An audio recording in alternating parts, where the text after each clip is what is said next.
Y bueno, en el curso de escritura, medio y tecnología, exploramos, podría decir, experimentalmente, ¿no? Como si fuera un laboratorio, pero un laboratorio teórico y práctico al mismo tiempo, una serie de tentativas a explorar a través de diversas plataformas, de diversas interfaces, ¿no?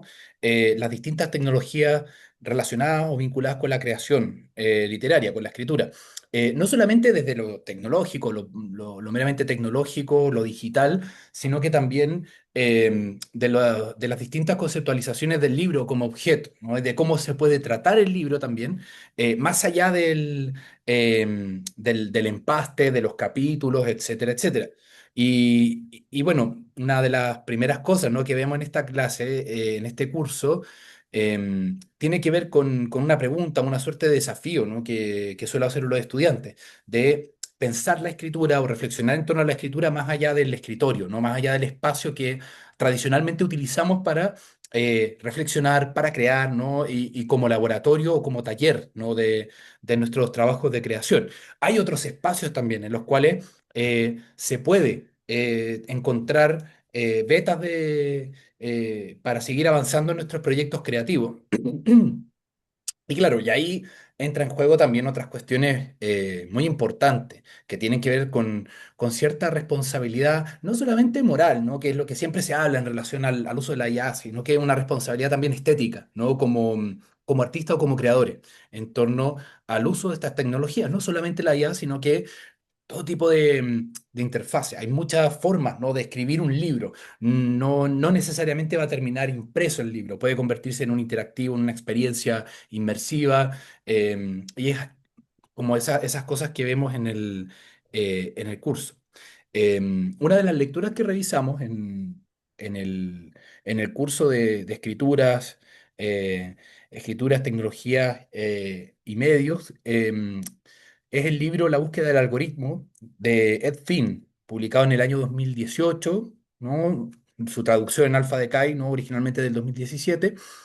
Y ahí Ed Finn hace diversas afirmaciones, ¿no?, que tienen que ver con esto que estoy planteando. La primera de ellas no es que Finn afirma que la imaginación está modulada y modificada por las tecnologías, ¿no? Y eso ya marca un punto importante, yo creo que la conversación que vamos a tener aquí, ¿no? Em, Contrario a lo que uno puede pensar, ¿no? Las tecnologías nos afectan, ¿no? Nos afectan en todo ámbito del quehacer humano, no solamente para facilitar o reducir los tiempos de trabajo, para optimizar quizás ciertos procesos, sino que también modifica nuestras convicciones, ¿no? Nuestras convicciones políticas, ideológicas, culturales, irremisiblemente, ¿no? Esto lo dice Neil Postman en su libro Tecnópolis. Y en ese ensayo, ¿no?, Postman dice, la entrada de un medio nuevo, de una tecnología nueva, cambia para siempre una sociedad completa, una cultura completa. Y la forma en que nosotros, ¿no?, leemos, pensamos, escribimos, está también transformándose por la vía de el uso o la presencia de la IA en nuestras vidas y en nuestra cultura. Entonces, ahí surge una primera problemática interesante, ¿no? ¿Cómo podemos delimitar el uso de esa tecnología para no sentir que finalmente la IA nos está arrebatando lo más valioso y lo más bello también del oficio de la escritura?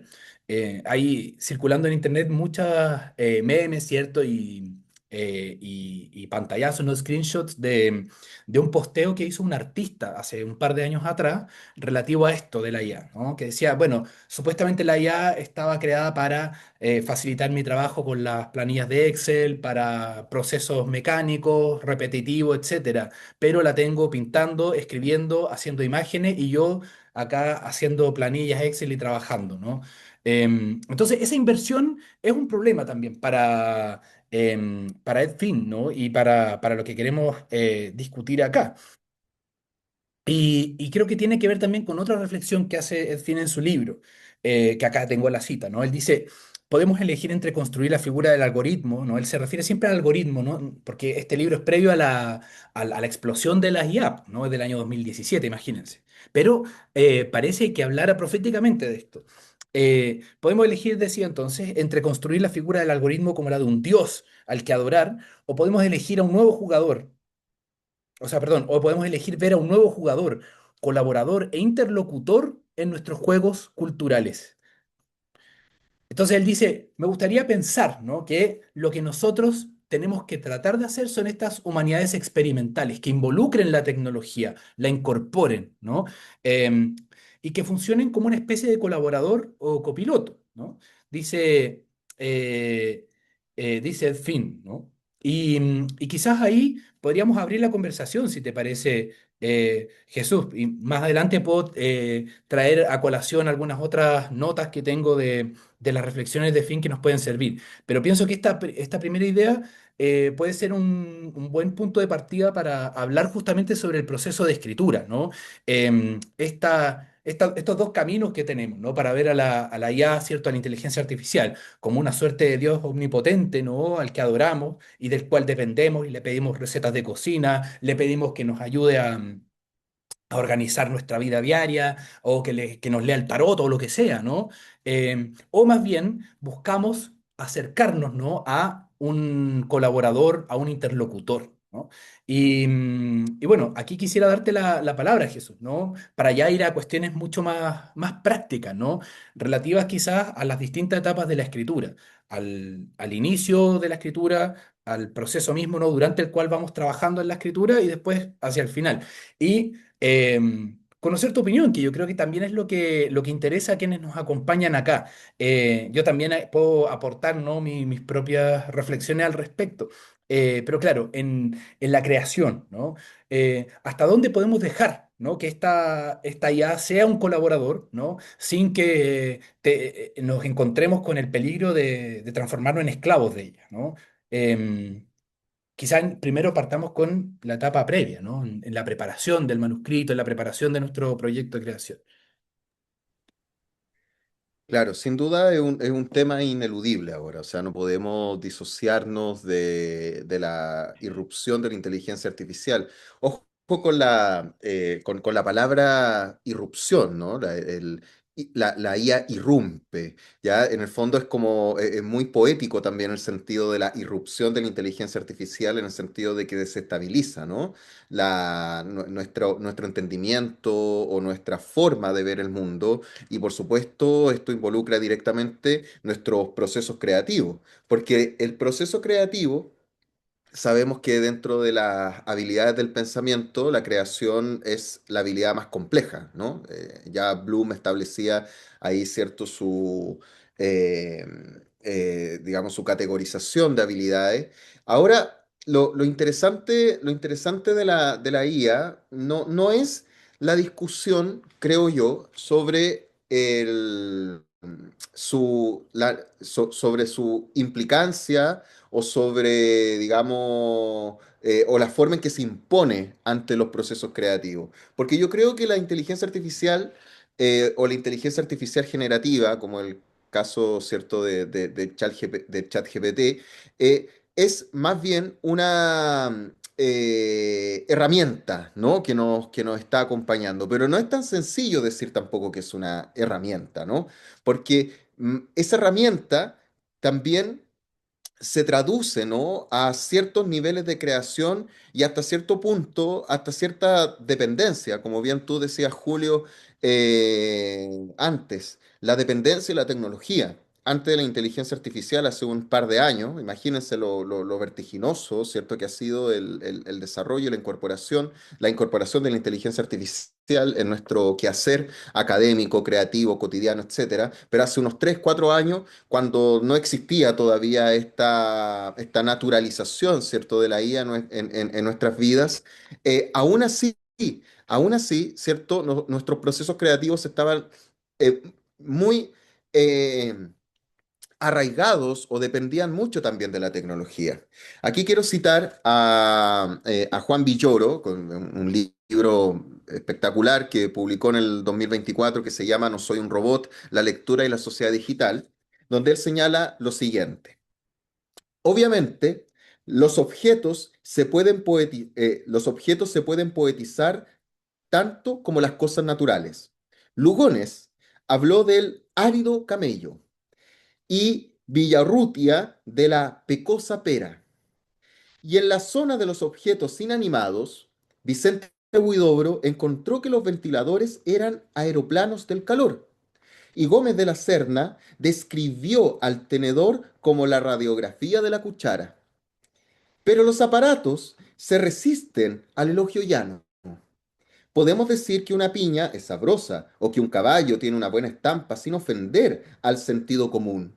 En cambio, si alabamos un tostador de pan, recibiríamos miradas de desconfianza. Se podría decir que esto se limita a los electrodomésticos, que ya no son familiares, pero la reserva de encomiar aparatos se extiende a los de la nueva generación. Hablar maravillas de un teléfono demuestra que es más inteligente que nosotros. Entonces, Villoro, ¿cierto? Se refiere, ¿no? A esta idea, ¿cierto? De que la tecnología, ¿cierto? Se hace parte de nuestras vidas y si dependemos de la tecnología y somos capaces, ¿cierto? De otorgarle a la tecnología una connotación poética, incluso emocional, ¿cierto? Aquellos objetos de los que dependemos y que amamos, ¿no? Amamos la cafetera porque amamos el café. ¿Cierto? Entonces ahí hay un plano de connotación súper interesante que se hace parte también de nuestra identidad. Pero ¿qué pasa, cierto, con la inteligencia artificial? Primero, Julio, creo que tenemos que pensar en que la escritura, ¿cierto? En el contexto contemporáneo, no solamente, perdón, no solamente en el contexto contemporáneo, se entiende como una forma de resistencia. La escritura es resistencia frente, no sé, hoy en día, frente a la aceleración, la homogeneización discursiva, la saturación informativa, ¿cierto? A través de la cultura digital, en fin, ¿cierto? La escritura siempre va a resistir, como también otros lenguajes artísticos, el cine, la música, etcétera. Pero escribir implica, ¿cierto?, detenerse, ¿no? Implica reflexionar, seleccionar, organizar, dar forma a la experiencia, que es lo que tú me estabas preguntando, ¿cierto?, inicialmente. El proyecto de escritura, cómo nace un libro, ¿cierto? En nuestro magíster, en los talleres que dictamos, en el diplomado de escritura creativa, reflexionamos sobre eso y lo llevamos a lo práctico. ¿Cómo nace, cierto, una idea? Pues a través de la planificación, la organización, porque es un acto de conciencia, ¿no? O sea, crear un texto literario es más que yo por lo menos podemos aquí a lo mejor quizás no todos están de acuerdo, pero desde mi punto de vista, escribir es un acto muy consciente. Yo no creo que la musa inspiradora, ¿cierto? De la que hablaban, ¿cierto? Los poetas clásicos, aparezca en un determinado momento de forma circunstancial. La escritura es progresiva, la escritura es sistemática, la escritura, ¿cierto? Depende de un montón de elementos técnicos que se concientizan, ¿ya? Por lo tanto, nosotros también concientizamos una experiencia, ¿no? Concientizamos cierto un sentido, el cual organizamos como una matriz. Bueno, primero que todo, ¿cierto? Para escribir un libro hay que tener una idea, hay que tener el germen de una historia, ¿no? Y ahí, ese germen es al que le vamos a dar vida a través de la planificación, sea novela o sea cuento, pensamos en un personaje, pensamos en el conflicto del personaje, pensamos en cómo este personaje se desenvuelve en el conflicto. Si pensamos en una novela, por ejemplo, pensamos que otros personajes, ¿cierto?, acompañan, ¿no?, al protagonista, cómo se generan otros arcos. Cuando hablamos de arcos son otras acciones, ¿no?, donde que están dentro de la historia y van engrosando, ¿no?, esta historia. Y ahí es donde, ¿cierto?, está la pega. ¿Ya? Disculpen el coloquialismo, pero ahí está la pega. En un libro, ¿cierto? Una buena novela, un buen cuento, ¿cierto? Tiene muchos elementos técnicos que se piensan previamente, ¿sí? Quizás hay escritores, no sé, pienso en Bukowski, ¿no? Que siempre se jactaba de que no pensaba mucho sus textos y que lo escribía de sopetón, no me cabe duda, ¿no? Pensemos, por ejemplo, no sé, en la escritura febril del monje que de Matthew Gregory Lewis, ¿cierto? Que lo escribió en 3 meses, ¿no? En fin, o todos estos textos que surgen de sueño, y para mí eso ya es más bien mito, ¿no? Es un mito literario. Lo que yo creo, ¿cierto? Es que Julio inicialmente se parte de una idea, un germen al que se le da conciencia. Mira, me gusta mucho pensar en la idea de la creación, ya con Frankenstein, ya de Mary Shelley, ¿cierto? Víctor Frankenstein, ¿cierto? Crea una criatura. Él planificó toda la creación, desde un comienzo. La planificó completamente. No obstante, una vez que crea a la criatura monstruosa, ¿cierto? Ya no le pertenece. De hecho, la abandona. Y es lo que nosotros hacemos también con nuestras propias creaciones. Cuando nosotros escribimos un libro, ¿cierto? Somos los Víctor Frankenstein que creamos este libro, pero después este libro tiene vida propia, nos separamos, ¿cierto? Incluso tenemos conflictos muchas veces con esa creación. Pero ¿qué pasa ahí con la IA, ¿no? Para ir respondiendo a esta pregunta inicial. La IA, ¿cierto? Debería complementar este trabajo o debería ser una herramienta tanto en el ámbito de la planificación como en la redacción del texto, ¿sí? Ahora bien, el gran debate, ¿cierto? Es, Julio, y aquí te quiero preguntar también desde tu experiencia, ¿no? Desde las plataformas digitales, yo creo que el gran debate de esto está en la autenticidad del autor, ¿cierto? ¿Hasta qué punto ya la IA, ¿cierto? Se transforma en una especie de obstáculo, ¿ya? Para la autenticidad. O sea, la IA puede llegar a comerse la voz de un autor, puede llegar, por ejemplo, a diluir la autenticidad, la identidad de un escritor, o, ¿cierto? Existe ahí un límite, ¿ya? ¿Lo sustituye? ¿No lo sustituye? ¿Qué crees tú? Es una excelente pregunta, Jesús, ¿no? Y claro, voy a contestarla volviendo también a las reflexiones de Ed Finn. En el último capítulo de su libro, él alude a una metáfora que suena bastante burda de un surfista. Lo dice, nosotros somos como surfistas, ¿no? Frente a este escenario, ¿no? Del algoritmo, de la tecnología. Y como surfistas, ¿no? Tenemos que aprender a movernos, ¿no? Eh, aprender a movernos en torno a esa tecnología con lo que podemos aportar y que no tiene la IA, por lo menos hasta este minuto, ¿no? Y que tiene que ver con lo que tú decías a propósito de la mención de las reflexiones de Villoro, ¿no? En torno a esta fascinación, ¿cierto? Por los objetos, ¿no? El amor por los objetos y esta aproximación como emocional. Dice Finn, ¿no? Que deberíamos tener una relación con estas fuerzas que sea afectiva, que sea visceral y que sea casi fundamental, dice, o sea, como que vaya hacia las bases, alejándose de lo racional, que es finalmente el trabajo que parece ir reemplazando lentamente la IA. Desde ese hilo, que parece muy fino, ¿no? Muy, muy, muy delgado, podemos mantener me parece a mí, ¿no? Podemos mantener nuestra identidad y nuestra voz escritural. Dice más específicamente, en fin, la metáfora descubre una panorámica de la imaginación, porque él habla de la imaginación de la máquina, ¿no? Que es una especie de fusión entre nosotros y el algoritmo o nosotros y la IA en este caso. Podemos pensar, dice, en el espacio de posibilidad de la imaginación humano-máquina aumentada, como en la intersección de dos entidades con una comprensión muy limitada entre sí, que operan a escalas enormemente diferentes, ¿no? Esta tensión dinámica entre el surfista y el océano es exactamente lo que hace que la actividad sea interesante.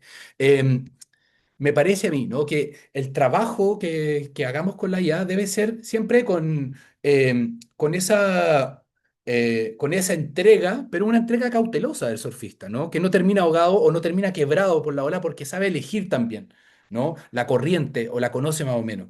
Tenemos que confiar también en el oficio y de la misma forma en que ahora nos podemos servir de la IA, ¿no? Como una herramienta de trabajo, antiguamente también quizás había resquemores, ¿cierto? Y aprensiones al servirnos del procesador de texto, o incluso miles de años atrás en el papel y el lápiz, o en el papiro y la pluma. Em, Y para ir a cuestiones más concretas, ¿no? ¿Cómo hacer concreto ese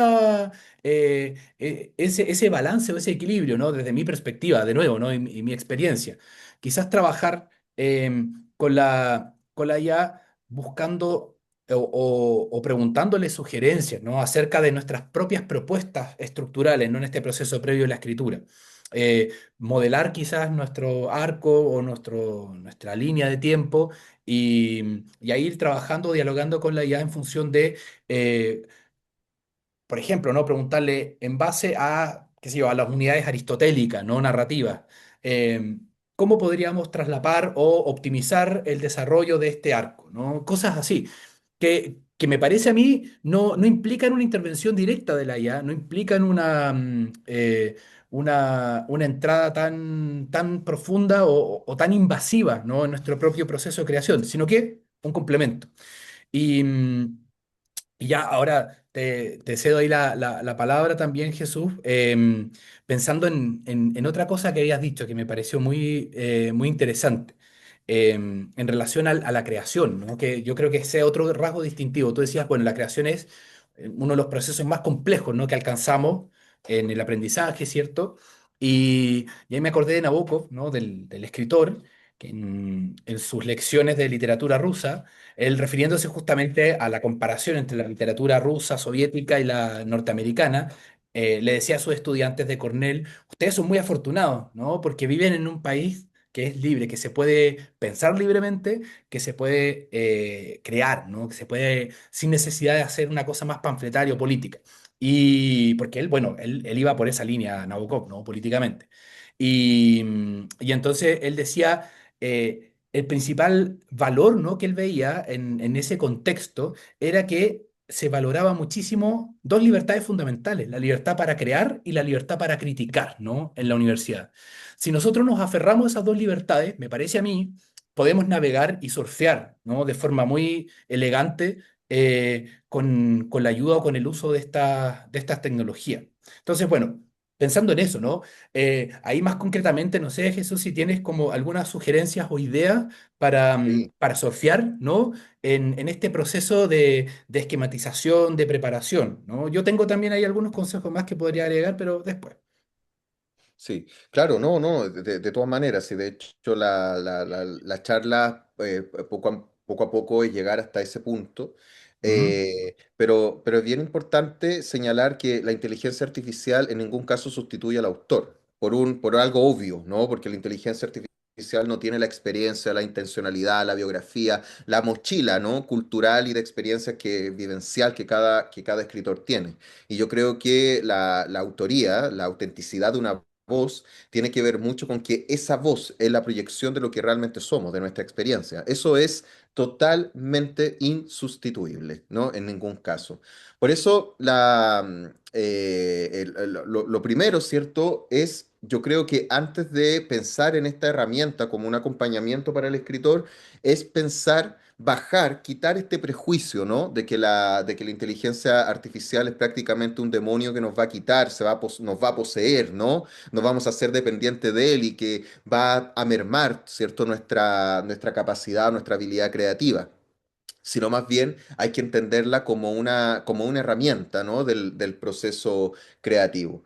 Ahora, ¿de qué manera, no? Pues a través de la optimización. O sea, lo que hace la inteligencia artificial es optimizar nuestro trabajo. ¿Ya? Y mira, y qué bonito lo que tú decías antes, ¿no? Si pensamos desde el paso del manuscrito a la máquina de escribir, luego al procesador de texto, cada transformación, ¿cierto? Ha permitido liberar, ojo, que esto es muy importante, cada transformación y cada herramienta ha permitido liberar tiempo y energía para concentrarnos en dimensiones más complejas de la escritura. Porque los trabajos de edición son muy complejos, ¿cierto? Pero, ¿cierto? Si nosotros utilizamos, ¿cierto? Una herramienta que nos permita optimizar el tiempo de la edición del trabajo y tomar decisiones estructurales que nos permita o que nos ayuda a tomar decisiones estructurales del texto, claramente ahí hay una pega que va a estar vamos a ir un paso más adelante, ¿no? Entonces la IA se inscribe en esta lógica, yo creo, Julio, ¿no? Se inscribe en la lógica de un alcance mayor, ¿cierto? Permite asistir procesos de edición, corrección, estructuración, y eso mismo que tú decías antes, ¿no? La exploración narrativa, ya de manera más eficiente. Por ejemplo, presentarle a la IA en el prompt una descripción, ¿cierto? De un determinado entorno para poder crear una atmósfera, ¿no? ¿Qué sugerencias, qué elementos, cuáles son, por ejemplo, las palabras o el esquema sintáctico que podríamos utilizar para generar, digamos, esa sensación sensorial en los lectores, ¿no? Si queremos, no sé, un momento en la playa u otro lado. Yo creo que en ese sentido ya, yo creo que la IA en una primera instancia ayuda, ¿cierto?, a acelerar los procesos técnicos en la escritura, ¿ya? Desde la corrección ortográfica, la coherencia, la estilística, la organización también de materiales, ¿cierto?, que liberan de cierta forma al autor para concentrarse en decisiones, ¿cierto?, estéticas que son mucho más profundas.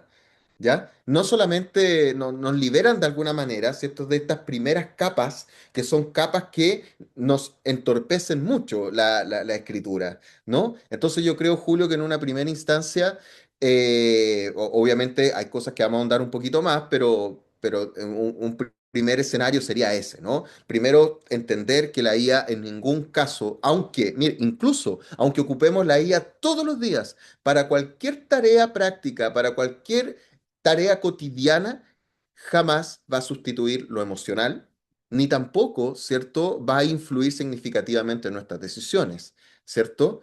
Ahora, por supuesto que hay una polémica gigantesca, ya hay en muchas partes sobre el uso de la IA y cómo ciertos chats, ¿cierto?, han llevado a personas a cometer actos terribles, ¿no? Pero yo creo que, claro, ahí son otras dimensiones, son otras problemáticas, porque si no es la IA, también es la televisión, si no es la televisión, también son los videojuegos, si no son los videojuegos, ¿cierto? También son otros factores, ¿cierto? Que inciden también o impulsan ciertas situaciones o ciertos contextos. Pero en una primera instancia, Julio, creo que es eso, ¿no? Y aprovecho también de preguntarte, de preguntarte a ti, ¿cierto? ¿Cómo desde lo escritural, ¿no? ¿Cómo la IA, ¿cierto? Podría ayudar también a tomar decisiones creativas más profundas? ¿O tú crees que se limita solo en la estructura o la IA también permite, por ejemplo, ir más allá en las acciones, a lo mejor, del personaje? Ahí como que el agua está subiendo un poquito, ¿no? La piscina sube un Mm. poquito más. Ahí, ¿cómo lo ves tú eso, no? Bueno, ahí vuelvo a lo que yo comentaba, ¿no? Como base. Ese uso, ¿no? Que yo le dé a la IA también va a depender del criterio de contención, ¿no? Con el que yo vaya trabajando creativamente. Pero me parece a mí que puede intervenir, ¿no? Perfectamente en esa parte del proceso, ¿no? En apoyarme o en asistirme con ciertas decisiones. ¿De qué maneras como más concretas, ¿no? Pienso yo. En primer lugar, desde una perspectiva mucho más directa y simple, a través de los prompting, como tú decías, ¿no? Diseñar un prompt. eh, a partir quizás de un fragmento sobre el cual tengo ciertas dudas, ¿no? Y en relación a ese fragmento, ¿no? Plantearle ahí a la IA, ¿no? En relación a este fragmento, quiero que propongas tres estrategias posibles, ¿no? A través de las cuales te parece que este personaje podría, por ejemplo, ¿no? Escapar de la trampa, ¿no? Y que sugiera cosas. Y en base a eso, nosotros también retroalimentar esas opciones que nos ofrece la IA con la decisión que nosotros finalmente tomemos. Otra forma también, que a mí también me parece un recurso muy, muy práctico, es armar una base de datos, ¿no? Con la IA. Hay Claro. IAs que están especializadas en eso y que me sirven mucho sobre todo para textos de género, ¿no? Como novela histórica o incluso de ciencia ficción, a la cual, ¿no? Las cuales tengo que alimentar con un repertorio quizás de estética, ¿cierto? De un trasfondo histórico, de fuentes, ¿no?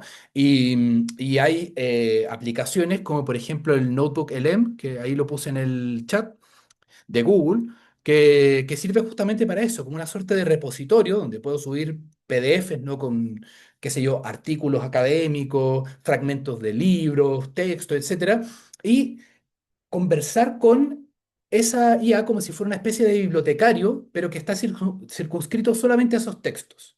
Y le puedo preguntar un montón de cosas, ¿no? Ya que estamos ya como saltando un poco al proceso de escritura mismo, ¿no? Estoy con mi novela histórica y tal vez quiero eh, eh, como acercarme a la forma en que los personajes deberían hablar, ¿no? Si viven en el siglo XVII, XVIII.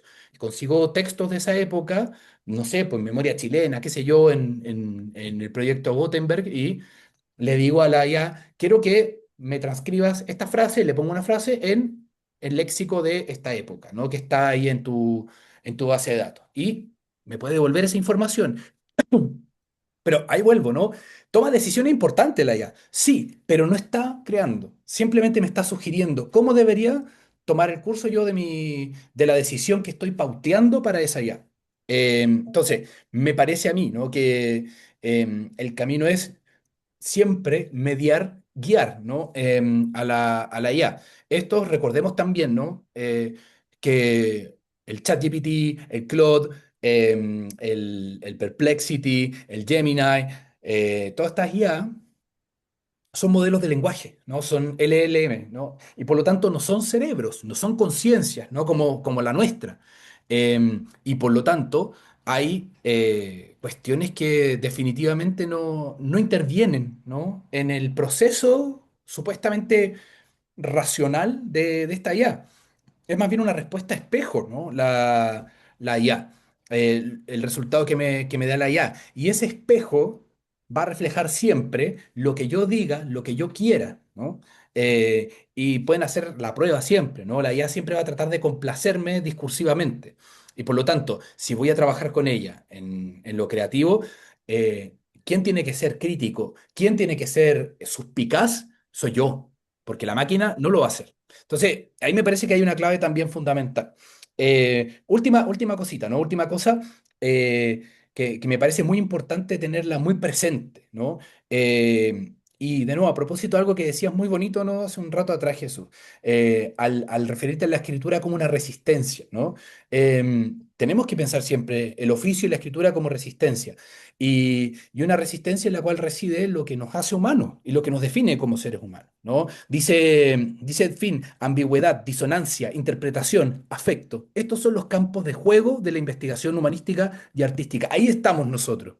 La IA nos puede aportar la data, la IA puede aportar mejoras u optimizaciones, ¿no? De la articulación de ciertas estructuras, ¿no? De la planificación del texto, de un párrafo, de un diálogo, pero jamás va a poder aportar eso. ¿Por qué? Insisto en ello, es solo un espejo, ¿no? Somos, detrás de esa cristal, ¿no? De la IA, estamos nosotros igual. Así que, bueno, cerrando, ¿no? Esta idea, ¿no? Y ya tratando de avanzar un poco más, ¿no? En la conversación, ya ya que me referí un poco a algunos ejemplos, ¿no? De trabajo así concreto durante el proceso de escritura, eh, no sé ahí qué opiniones tienes tú al respecto, Jesús. Si en algún punto, ¿no? Durante la escritura ya estamos metidos en el computador o en los cuadernos, qué sé yo, ya trabajando de lleno en nuestra novela o relato o libro de poema, lo que sea, ¿te parece a ti que hay que soltar a la IA en algún momento? O podemos mantener ese diálogo, esa vinculación, esa relación? Y si es así, ¿cómo desde tu perspectiva debería ser o administrarse? Sí, es una pregunta bien compleja, ¿ah? Porque tiene que ver mucho con la experiencia que cada uno tiene con con la mediación de su propio proceso creativo. Yo creo que eso es fundamental, ¿no?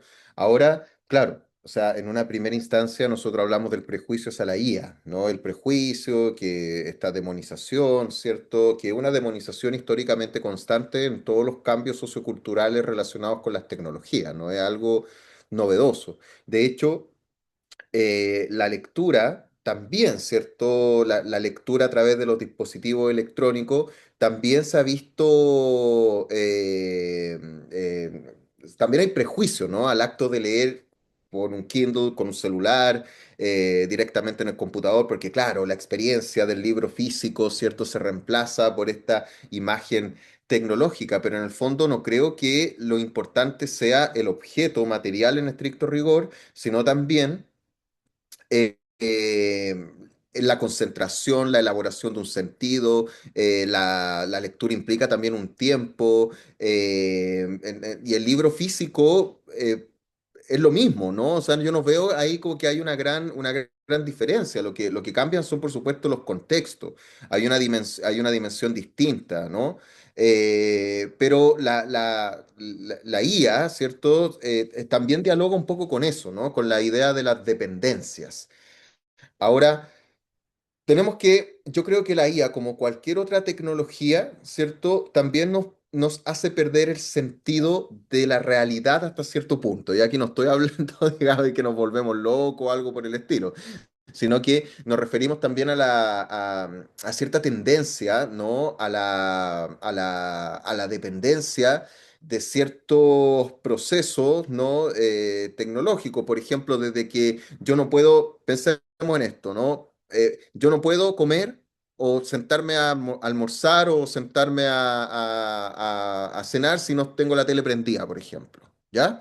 Claro, eso es algo que lo habituamos. Y si no hay luz, si no hay tele, cuando estoy comiendo y como solo, probablemente eso me va a tocar emocionalmente. Pero eso es cuando y uno lo puede administrar de cierta forma. Lo que quiero decir con esto, que la administración del uso de la IA tiene que ver mucho también con nuestros procesos. Ahora, hablar de soltar la IA, ¿ya? Y enfrascarnos en y focalizarnos en nuestro propio proceso de escritura sin ninguna intervención tecnológica, así como ya pensemos en una escritura previa, ¿no? A la mecanografiada, resulta muy difícil, ¿no? Porque estamos rodeados de estímulos, estamos rodeados, ¿cierto?, de la transformación de un contexto que es fragmentario, ¿cierto? Un contexto, ¿cierto?, que es vertiginoso, que ofrece más bien fragmentos de realidad más que la realidad misma. Entonces, en esta vida tan vertiginosa siempre buscamos la comodidad, ¿no? Y yo creo que también es una especie de adaptación a un nuevo sentido de supervivencia. En ese sentido, la escritura, ¿cierto? De cada uno, Julio, yo creo, o la relación que tiene con la IA depende mucho, digamos, de cómo administro mi propio tiempo, de cómo administro también mi propio espacio como escritor, que eso también es muy importante. Ya cuando Virginia Woolf habla de un cuarto propio, un poco, extendiendo un poco más la interpretación, más allá, digamos, del lugar de la mujer en el arte y en la literatura, el cuarto propio es también administrar tu propio tiempo como escritor. Es lo primero que te planteaba, ¿no? Que una de las cosas que hace la IA y que ayuda mucho a los escritores es a optimizar sus tiempos. La verdad es muy difícil ahora, si es que alguno de acá lo hace, me parece maravilloso, pero es muy difícil vivir solo de la escritura, ¿no? Por lo tanto, el artista, la mayoría de los artistas se ven obligados, o nosotros como escritores nos vemos obligados a lidiar, ¿no? Con nuestras carreras, profesiones, trabajos y además la escritura, ¿cierto? Por lo tanto, cuando aparece, ¿cierto? Herramientas que pueden optimizar el tiempo para permitirnos reflexionar sobre cosas que muchas veces no logramos atenderlo por la necesidad de editar, por la necesidad de corregir, por la necesidad, digamos, de buscar, investigar, en fin, la IA, ¿cierto? Sirve muchísimo en ese sentido, ¿ya? Por lo tanto, yo creo que yo no lo llamaría dependencia, sino que lo llamaría estrategia, lo llamaría adecuación. Más bien, ¿cierto? Lo que nosotros hacemos es adecuarnos a los distintos contextos. No, no, no, no, la escritura no se resiste a la IA, sino que la IA se convierte en parte de la escritura porque es parte de nuestra evolución, ¿cierto? De nuestras prácticas creativas. O sea, Pensemos que, ya, pensemos, y con esto termino esta idea, pensemos, ¿cierto? Incluso en dos hitos históricos para mí, ¿ya? Que son muy relevantes. El Quijote. Don Quijote de la Mancha, ¿cierto? La primera parte publicada en 1615 y la segunda parte publicada en 1616, ¿cierto? Libro emblemático que de hecho lo revisamos en nuestro programa de Core Curriculum en la universidad, es un libro importantísimo para nosotros. Pero fíjate que el Quijote está construido, Julio, a partir de voces coloquiales, a partir, ¿cierto?, de registros populares rompiendo absolutamente con el conservadurismo, ¿no?, de la época. ¿Qué es lo que hace Miguel de Cervantes? Es incorporar voces, ¿ya? Y crea un diálogo de voces populares que antes no se utilizaban, o por lo menos no se utilizaban de manera, digamos, tan densa como él lo hace.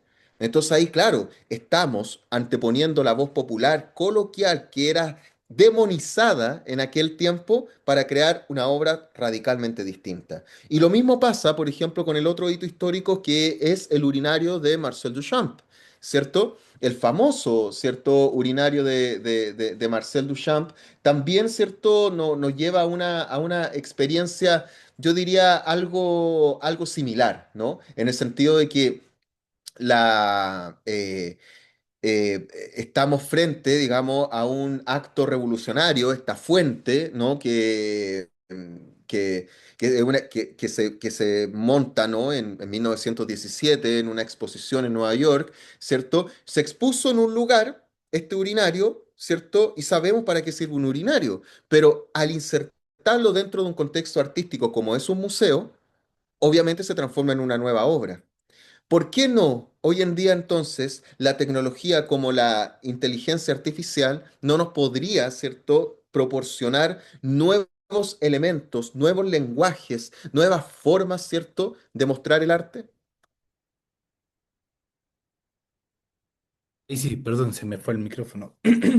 Bueno, estoy totalmente de acuerdo contigo, Jesús, y me parece que es una pregunta importantísima. A ese respecto, Walter Ong, otro autor, ¿no?, que también revisamos en el curso, en un libro que se llama Las tecnologías de la palabra, refiere justamente a esta idea, ¿no? Una idea que implica una disposición que también tenemos que tener a renunciar, ¿no?, a ciertas cosas o ceder quizás a ciertas cosas para poder dejar entrar, ¿no?, las tecnologías cuya penetración en nuestra cultura, en nuestra sociedad es inevitable, como ya lo había dicho yo, ¿no?, a propósito de las reflexiones de Postman, ¿cierto?, y de Marshall McLuhan también, ¿no?, que reflexionan sobre esto mismo.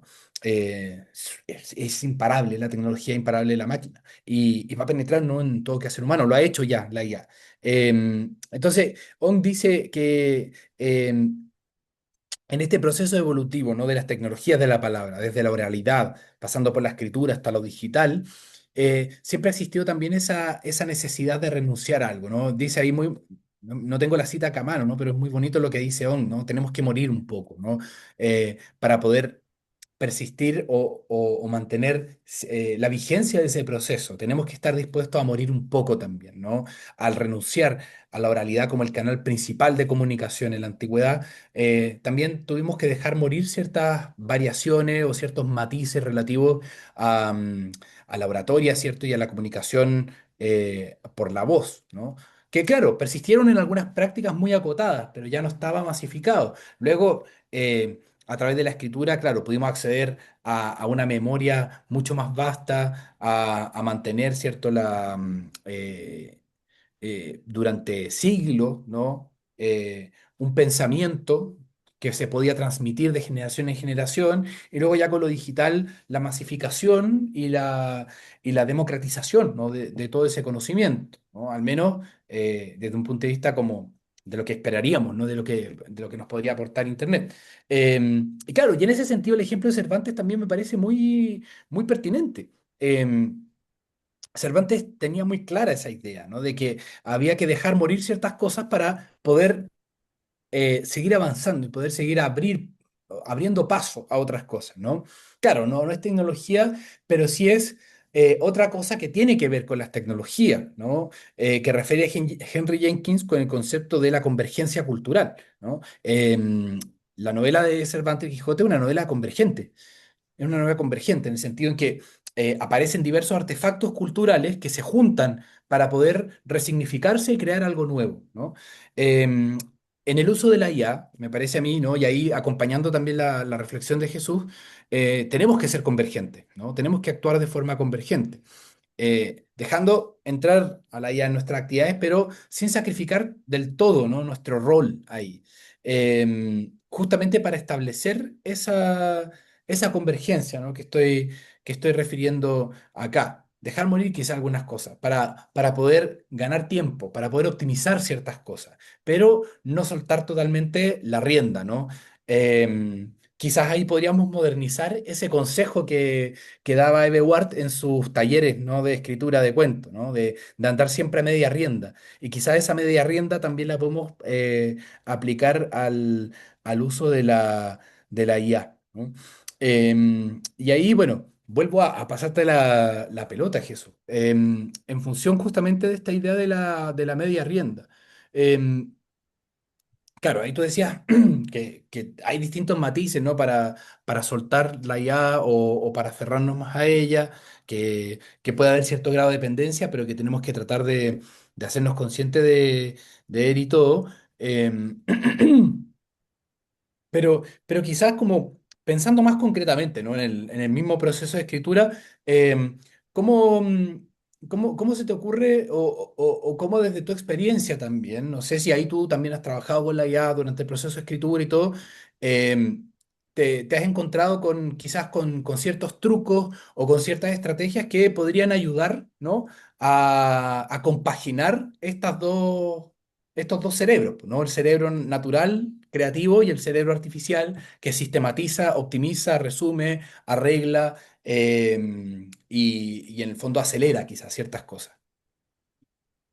Claro, yo creo que la experiencia con la IA también tiene que ver mucho con con el ensayo y el error, ¿sí? O sea, en el fondo es difícil ahora mismo, digamos, encontrar, no digo en esta charla, me refiero como en el contexto en general, ¿no? Encontrar una fórmula muy concreta para el bueno o el mal uso de de la IA para los procesos creativos, porque depende, insisto, mucho con la administración de nuestros procesos creativos.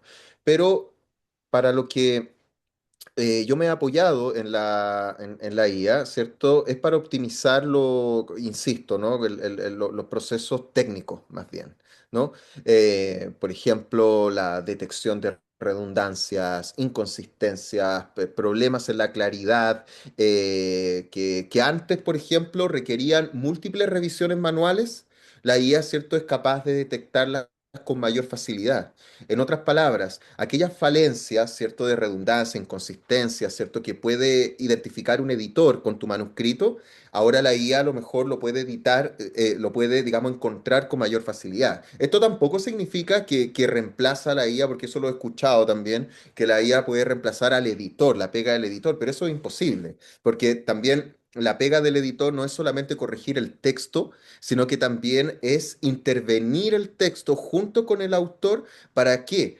Para perfeccionar la verosimilitud del texto, que eso es fundamental, ¿no? Y esa verosimilitud, por supuesto, que ayuda a darle más consistencia a todo la batería emocional, ¿no? Que tiene el texto. Entonces, en el fondo, el editor y el escritor son dos. Para mí, siempre el editor es un autor también, ¿ya? Que va junto al escritor tomando decisiones que van más allá, digamos, de una simple revisión de forma, ¿sí? Pero en cambio, esa revisión de forma es algo que puede hacer la IA, ¿no? Es algo que puede hacer la IA. Mm. Y respecto a la planificación, que ese punto es bien importante, Julio, porque algo que exigimos harto en nuestro magíster a nuestros Sí. alumnos, es justamente eso, la planificación narrativa. Claro, la IA puede ayudar a visualizar estas estructuras. La IA puede ayudar, por ejemplo, a detectar aquellos vacíos argumentales, como tú bien decías, ¿no? Proponer alternativas frente, ¿cierto?, a situaciones problemáticas que no llegamos a resolver con tanta facilidad, que probablemente las vamos a llegar a resolver, pero que, ¿cierto? La IA, insisto, optimiza el tiempo de esa revisión, investigación y lectura, ¿sí? Ahora, la IA, hay algo que también jamás va a reemplazar, que esto yo lo encuentro decidor para cualquier escritor, que es la experiencia lectora.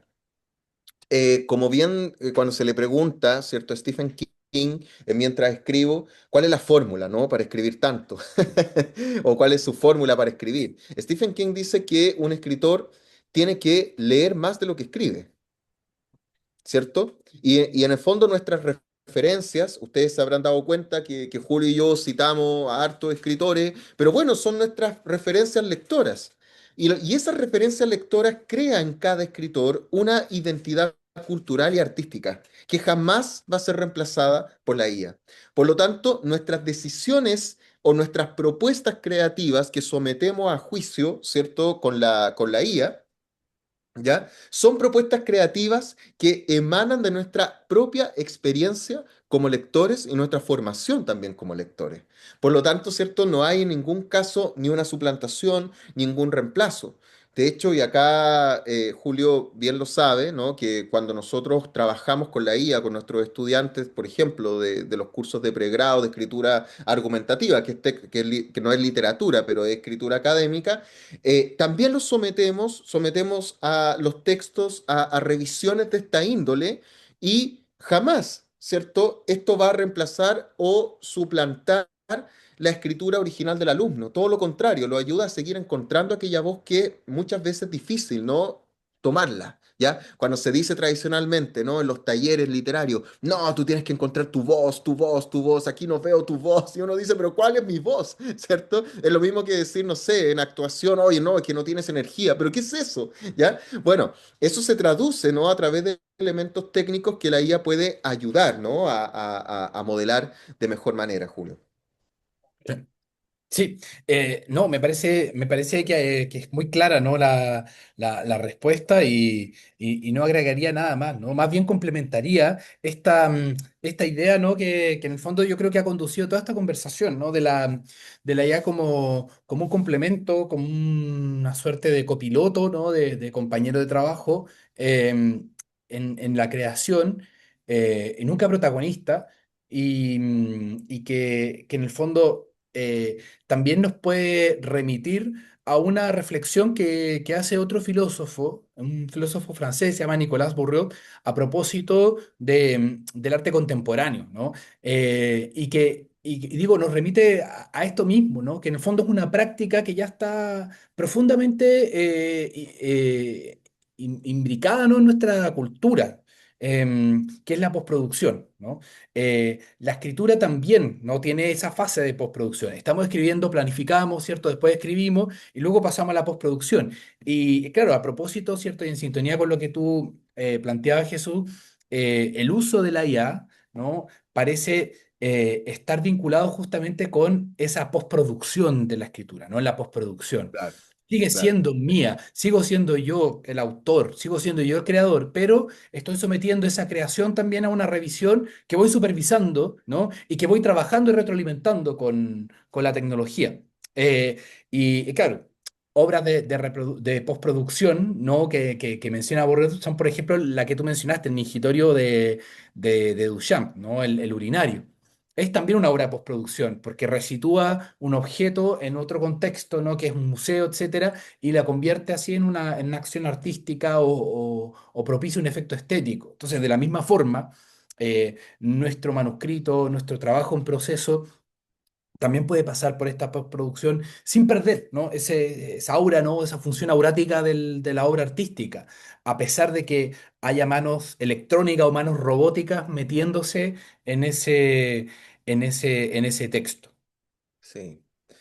Bueno, yo creo que podríamos, si alguien tiene alguna pregunta, ¿no? Ya yo creo que podemos ir finalizando nuestra intervención.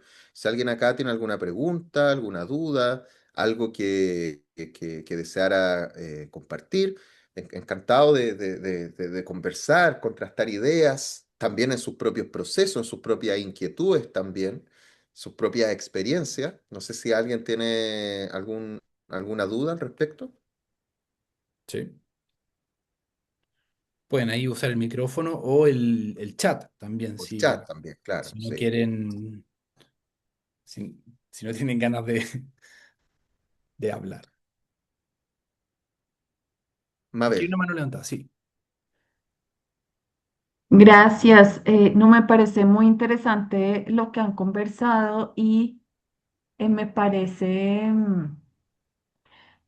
es decir, destaco esto de que en todo caso la IA tenemos que verla como un ayuda y no como quien nos reemplaza. Yo el otro día estaba sosteniendo una conversación con Claude y estábamos hablando de la novela luminosa de Mario Lebrero.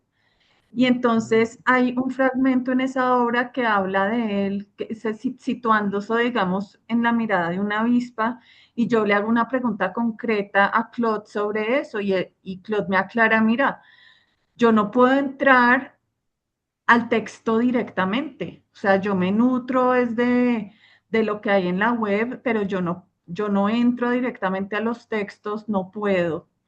Y eso para mí fue muy interesante porque fue una confirmación de que en todo caso el trabajo lo tenemos que hacer nosotros. O sea, nosotros hacemos la labor de lectura y la labor de escritura y eso no lo va a poder hacer por ahora la IA. justamente, Entonces, justamente. no, o sea, una pregunta era eso. Al final del día, cuando uno está mirando a la IA como un colaborador, un apoyo, me parece que es importante tener claro de dónde es que se nutre esa IA, de dónde es que saca esa capacidad de retroalimentar algo que se está haciendo en el ámbito de la escritura o la lectura, porque si no puede entrar en los textos, entonces, ¿de dónde viene todo su insumo, digamos? Bueno, el insumo de la IA para la edición de textos, ¿cierto? Tiene que ver con la información que tienen en torno, precisamente es la metainformación que existe sobre los procesos creativos, ¿ya? Claro. En el fondo de cómo se escribe un buen texto, cuál es teóricamente la mejor forma de estructurar el texto, el léxico, ¿cierto? Totalmente ampliado que parece ilimitado de la IA también ayuda mucho con todos estos procesos semánticos. Entonces, en el fondo no es que la IA se alimente en estricto rigor de todas nuestras referencias literarias, de nuestras influencias, como la angustia de las influencias, como diría Harold Bloom, sino más bien que se basa en cuestiones tremendamente técnicas y superficiales. Lo que pasa es que a la luz de nuestro proceso y la administración de nuestro proceso creativo, ¿cierto? También nosotros somos quienes decidimos, ¿no? Si los insumos que nos entrega la IA son adecuados o no. O sea, tampoco esto significa que si nosotros utilizamos la IA como una herramienta, no podemos santificarla tampoco como una especie de tecnología inquebrantable, impoluta, ni nada por el estilo, ¿no? Sino que también, como tú bien dices, Mabel, es nuestra tarea, ¿no? También poner ahí los límites sobre lo que aceptamos, sobre lo que no aceptamos y cuestionar también la información que se nos da. Es lo mismo que, por ejemplo, lo que pasa el otro día discutíamos con algunos alumnos sobre, sobre lo que era Wikipedia y lo que es ahora la IA, ¿no? ¿Cuál de las dos es más, digamos, de cuál nos fiamos más, ¿no? Y yo les digo, o sea, son las fuentes, más que lo que nos dice la IA, son las fuentes. De hecho, hay que ser muy cuidadoso porque la IA, ¿cierto?, trabaja solamente con información que tienen una primera capa de absorción, pero no tiene información. Por ejemplo, yo el otro día estaba trabajando en la clasificación bibliográfica de una editorial en particular y le pedí, es algo que está en circulación, pero le pedí que me hiciera una lista de todos los números de una colección en particular de esta editorial y me dio cualquier cosa. Teniendo la versión premium, me entiendes? No, entonces no tiene, también he hecho experimentos muy interesantes con la IA, también hemos hecho con los alumnos y también nos da cosas que son absurdas, que en ningún caso se podrían incorporar. Por eso yo creo que depende mucho de la forma en que nosotros administramos y los suspicaces que también nosotros somos con la información que se nos entrega.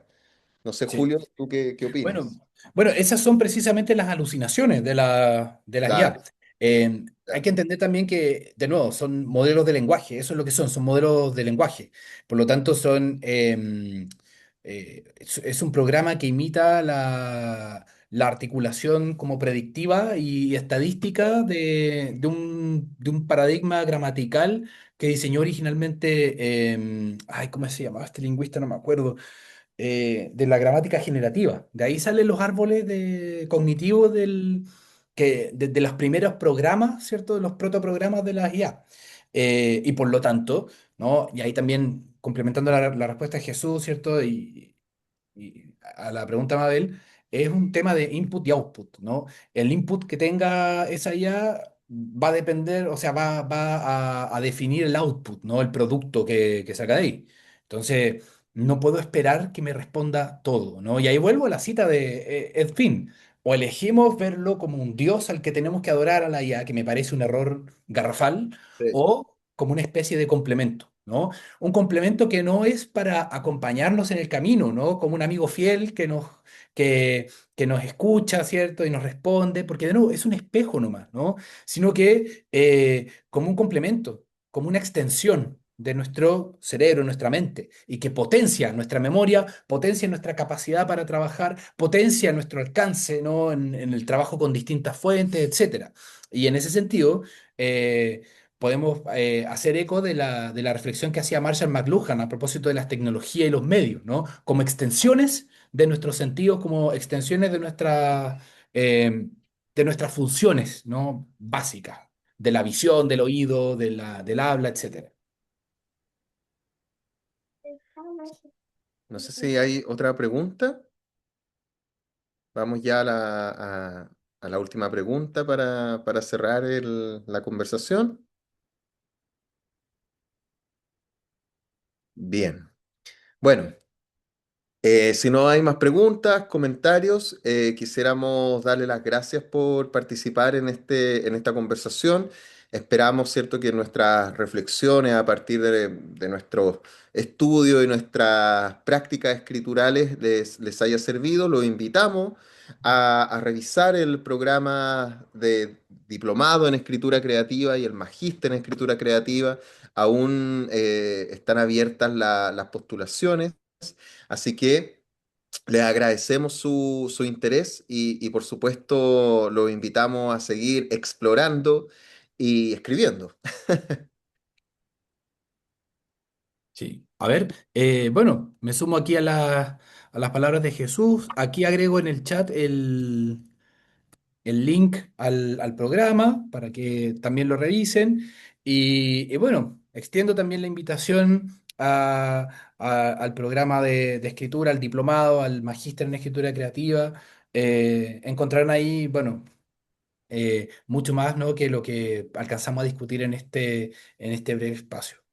Así que bueno, muchas gracias por acompañarnos, por escucharnos. Muchas gracias Jesús también por esta invitación tan interesante. Siempre es bueno conversar, ¿no? De las tecnologías, ¿no? De la injerencia de las tecnologías en nuestro quehacer.